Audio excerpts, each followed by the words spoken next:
Рақымшылық туралы заңның рақымы кімге тиеді? Миллиард жеген ЛРТ-ның бұрынғы бастығы Талғат Арданов шынымен ұсталды ма? Путинді сынаған екі қабат әйел түрмеде босанды. Еуразиялық одақтан кімге пайда? Армысыздар, төртінші билік көрермені. Каналымызға лүпіл басып, пікір жаза отырыңыздар. Бұл біздің көбірек таралуымызға септігін тигізеді. Өткен аптада мәжіліс депутаттары Қазақстан Республикасы Конституциясының 30 жылдығына байланысты рақымшылық жасау туралы заңды қабылдады. Бұл құжат 2025 жылдың сәуірінде президенттің тапсырмасымен әзірленген.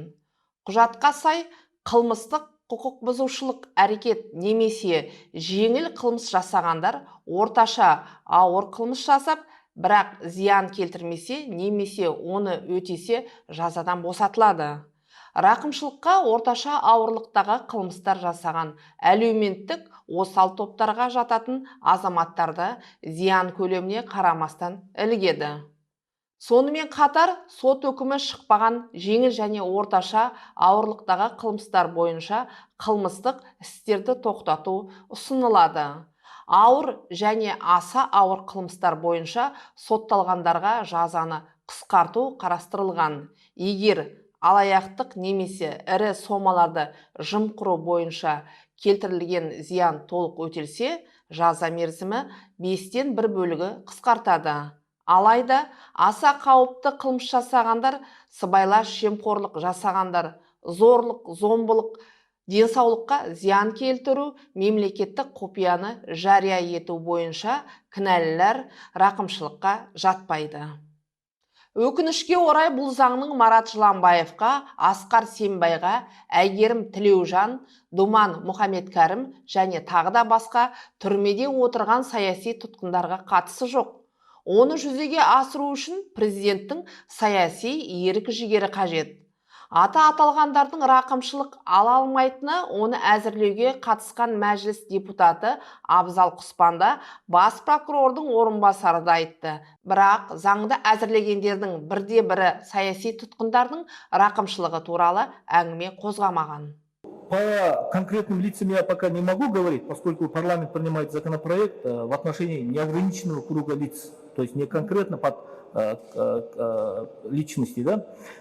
Единственное могу сказать, какие ограничения, по которым не попадают. Если статьи этих лиц попадают под ограничения, то, конечно, амнистия на них не будет распространяться. Это коррупционные статьи, террористические признанные, экстремистские, либо пытки, а также наказание, которое назначено при рецидиве, пожизненное лишение свободы и в составе ОПГ и прочих половой неприкосновенности несовершеннолетних. Вот четкий перечень уголовных дел, на которые амнистия не распространяется. Если деяния тех или иных лиц, которые вы в том числе сказали, попадают под это ограничение, то в отношении них не будет применяться амнистия. Просто я хотела уточнить, получается, по 174 статье не будет, да, амнистии?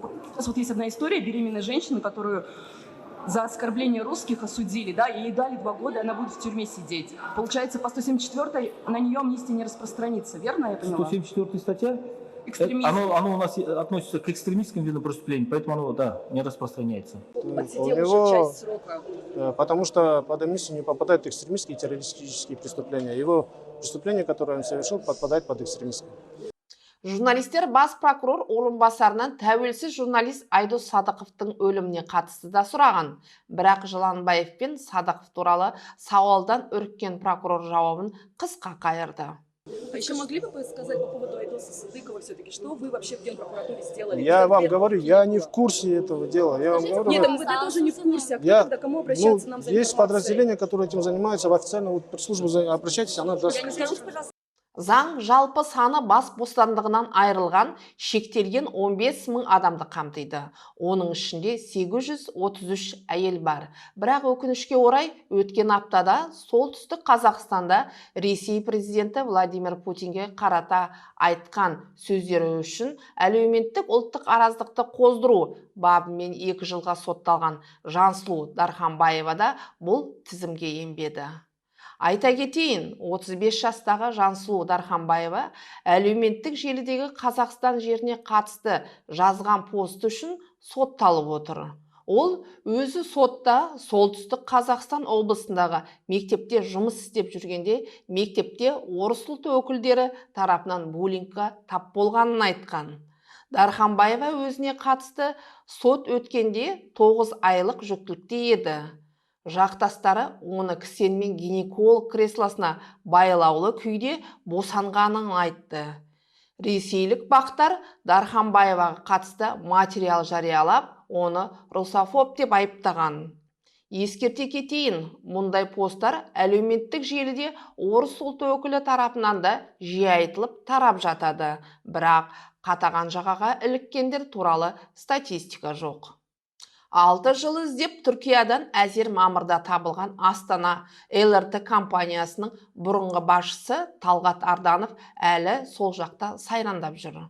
Оны бас салып алып келуге біздің құқығымыз жоқ. Түркия органдары айналысып жатыр, деді бас прокурор орынбасары Шындалиев. Условия я не знаю, потому что же это другая страна, я не вижу ее. Но он задержан? Он задержан. Он находится под стражей, его задержали. Но у нас есть же межгосударственные соглашения, там прописаны условия для отказа в выдаче. Но я не думаю, что те условия, которые прописаны, подпадают под дело Ардана. Я надеюсь, что турецкая сторона нам выдаст. А как скоро могут его экстрадировать? Я не могу сказать, это регулируется законодательством турецкой стороны, они будут рассматривать. Условно говоря, если наше законодательство взять, если мы задерживаем здесь человека, который ищет иностранное государство, иностранного гражданина, мы можем его задержать, например, на 40 суток до поступления документов. Потом документы поступают, и мы до года можем рассматривать экстрадиционный арест. Талғат Арданов десе ел көзіне бірден ЛРТ елестейді. Ол Астана ЛРТ жеке шаруашылық серіктесін 2011-2017 жылдары аралығында басқарған. 57 жастағы шенеулік бұл ұйымға үлкен құлшыныспен келген. Астана ЛРТ құрылысы 2011 жылы басталып, Экспо 2017 халықаралық көрмесі басталғанша бітуі тиіс еді. Құны миллиардтаған теңгеге жеткен ЛРТ құрылысы талан-таражға түскен коррупциялық скандалдан соң тоқтаған. 2019 жылы 9 шенеулік ЛРТ құрылысы кезінде миллиардтаған теңгені жымқырды деп істі болды. Ішінде Талғат Ардан да бар. 2024 жылдың қарашасында сот Арданды сырттай 9 жылға бас бостандығынан айырып, оған 85 миллиард теңге көлемде материалдық шығынды өтеуге міндеттеген. Қазақстан заңдарының білгенге ұтымды қалтарыстарының көп екендігін ескерсек, жоғарыда айтқан рақымшылық заңы іске кіріскенде Ардан абақтыдан азат болса таң қалмаймыз. Ардан аты аталғанда басқа да олигархтар журналистер назарынан тыс қалмаған. Олар алдына шыққан прокурор орынбасарына Дариға Назарбаева мен Нұрәлі Әлиев ұсталмай ма деп сұрадыған. Органдар өздері болмай береді. Единственное, күдіктіні тану деген кезде, сол кезде ғана уже прокуратура қатысады. Оның қазір тергеу барысында қандай не жүріп жатқанын мен нақты айтамаймын. Пресс-службадан Енді экономика мен саясаттан бір-екі ауыз сөз. 13 маусымға қарағанда түні Израиль Тегеран жақын арада ядролық қару жасайын деп отыр деп мәлімдеп, Иранға соққы жасағаны белгілі. Иранның баллистикалық ракета қондырғылары әскери базалар мен стратегиялық нысандарына соққы жасалып, 9 бірдей Иранның негізгі ядролық ғалымы өлтірілді. Иран Израильді басқыншылық жасады деп айыптады. Содан бері екі жақ бір-бірін соққылап жатыр. Кей сарапшылар 3-ші дүниежүзілік соғыс басталды деп хабарлап жатыр. Әрине, таяу шығыстағы жағдай күрт шиеленіскенімен экономикасы мұнайға байланған Қазақстан үшін күтпеген экономикалық тиімділік әкелді деушілер де бар. Мәселен, бренд маркалы мұнай шамамен 6%-ға қымбаттап, $7375.58 деңгейіне жетті. Бұл соңғы 2 айдағы ең жоғарғы көрсеткіш. Иран қазіргі уақытта күніне 3,3 миллион баррель мұнай өндіріп, оның 50%-ын экспорттайды. Бұл әлемдік ұсыныстың 2%-ын құрайды. Қазақстанның да әлемдік мұнай өндірісіне 2% үлес қосатынын ескерсек, бағаның өсуі ел экономикасына оң әсерін тигізуі мүмкін. Бірақ бұл мұнай бағасы тұрақтылығының кепілі емес. Осы орайда мұнай бағасының құбылуына ел экономикасына әсері мен Қазақстанның Ресей экономикасына тәуелділігі туралы кей депутаттардан сұрадық. Өз ішінде қаражат былай айтқанда шешетілген. Қазір соның біразы қазір Қазақстанға келіп жатыр.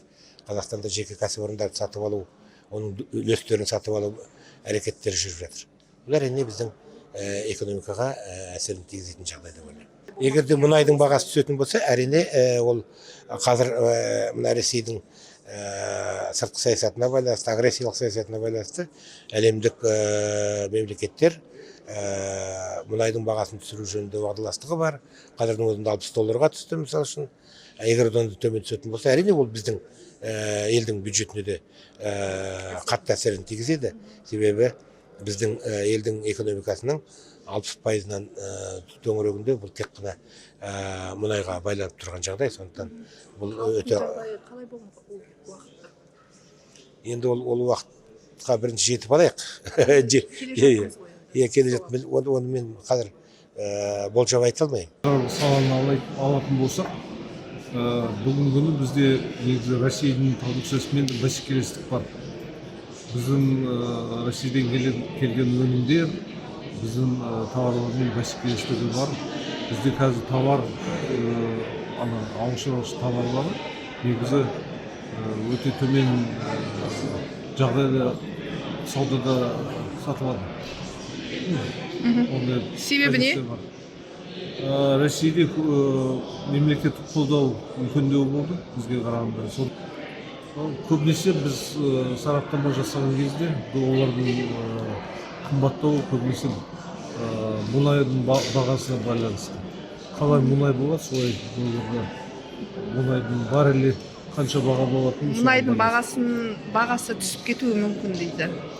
Егер түсетін болса, өсуі мүмкін. Евразия экономикалық одағының құрылғанына биыл 10 жыл. Бұрыннан бұлыңғыр болашағы бұл одақтың Украинадағы соғыстан кейін Қазақстан экономикасы үшін тиімсіздігі артып барады деп дабыл қағады экономистері. Өйткені Қазақстанның тауары белсеніп Ресей мен Беларусь нарығында шықпады. Оған ол елдің билігі мүмкіндік те берген жоқ. Ал Қазақстанның есігі бұл екі ел үшін де айқара ашық. Бұған қоса, Евразия экономикалық одағына кез келген шешім қабылдауда Ресейдің дауысы басым әрі барлық шешім сол елдің пайдасына көздейді. Одақтың ортақ кедендік баж салығының 7%-на жуығы ғана Қазақстан бюджетіне түседі екен. Яғни, Евразиялық экономикалық одағының қызығын Ресей мен Беларусь қана көріп келеді дейді экономист Мұрат Қастаев. Олай болса, бұл одақтан шығуға не кедергі? Бұл сұрақты естіген бұрынғы премьер-министр Бақытжан Сағынтаев шоршып түсті. Шығу керек деп айтудың алдында алды себебі болу керек. Оның кедергілері болу керек. Оның мысалы риски дейді ғой, не үшін шығу керек деп айту керек. Экономикалық одақтан негізі шыққан дұрыс деп отыр, өздерінің мәжіліс депутаттары айтып отыр. Енді әркім өзінің пікірін айтады ғой, ол бізде ашық айтылады. Оны қауіп дегенде мысалы есептеу керек қой, шыққан кезде біз не жоғалтамыз. Ол жай ғана айтуға болмайды, мысалы. Мысалы экономика жағынан қалу керек. Біз шығып кететін болсақ, онда не болады бізге? Мынадай не болмасын деп, мысалы, өзі кірдік, пайдасы жоқ шығып кетуді. Әрбір нәрсені ақылмен шешу керек. Ертең арты бір нәрсеге ұрынып кетпей жүрсін. Сіз біліп отырсыз мен айтып отырғанымды. Түп төркінін. Соны сарапқа, ақылға салып шешу керек. Әрине, әртүрлі әңгіме айтады. Қанша жыл өйтіп сараптап, ақылға салып жүреміз? Қанша жыл бойы? Жоқ, өйтіп айтуға болмайды. Қанша жыл деп. Қанша жыл болды деп айтып отыр. Қанша жыл болды біз енді жүргенімізге? Жоқ, біз енді 14 жылы қол қойылды, 16 жылдан бастап есептеп 15 жыл болды, былтыр 10 жылдығын өткіздік одақтың, 5 мемлекеттің. сол себептен қанша жыл жүреміз деп айтып кесіп пішіп айтуға ол мүмкін емес.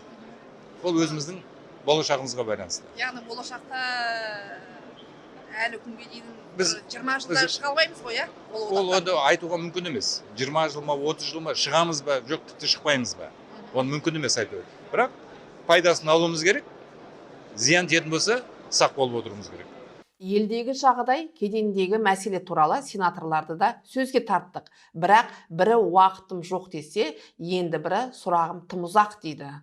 Парламенттағы салқын самал кабинеттерінде отырып не шешіп жүрген өздері де білмейтін, қайда не үшін асығып жатқандары да белгісіз сенаторларға микрофон ұсыну қазақтың қыз қуынан кем емес. Сұраққа жауап беріңізші, депутат мырза. Депутат мырза, бір сұраққа жауап бере салыңызшы, қысқа сұраққа. Депутат ханым, сізге бір сұрақ қоя салайыншы. Қандай жиналыс қазір? Сізде қандай жиналыс? Мынау 30 июньнің аяғында Ресейге кіру үшін Қазақстан азаматтары биометрикалық идентификация тапсыру керек болады. Ол сондай өзгеріссіз заңға енгізілген ол кісілерде. Енді біздің Қазақстанда бұндай, осыны сұраққа жауап беріңізші, мен сізге сұрақ қойдым. Ұзақ емес қой, неге ұзақ? Осымен сіздермен тағы бір аптаға қоштасамын. Аман сау болыңыздар.